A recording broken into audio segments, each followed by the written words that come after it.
अस्सलाम वालेकुम, मैं हूँ हुसनैन। आप देख रहे हैं नया पाकिस्तान। इस वक्त मैं इस्लामाबाद टूल प्लाजा पर मौजूद हूँ। आप ये देख सकते हैं इमरान खान साहब का काफ़िला यहाँ पहुँच चुका है। ये मनाज़र आप देख सकते हैं, लोगों की एक बड़ी तादाद मौजूद है इस काफ़िले में। और अब इमरान खान साहब का काफ़िला यहाँ पहुँच चुका है।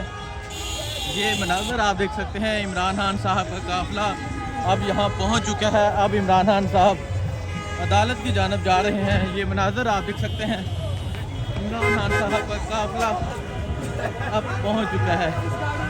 आप ये मनाज़र देख सकते हैं, इमरान खान साहब का काफ़िला पहुँच चुका है। अब इमरान खान साहब अदालत की जानब जा रहे हैं।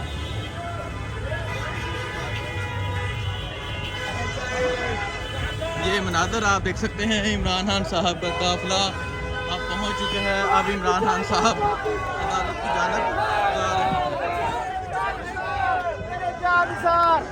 देख सकते हैं, इमरान खान साहब का काफ़िला अब इस्लामाबाद टूल प्लाजा पर पहुँच चुका है और अब इमरान खान साहब अदालत की जानब जा रहे हैं।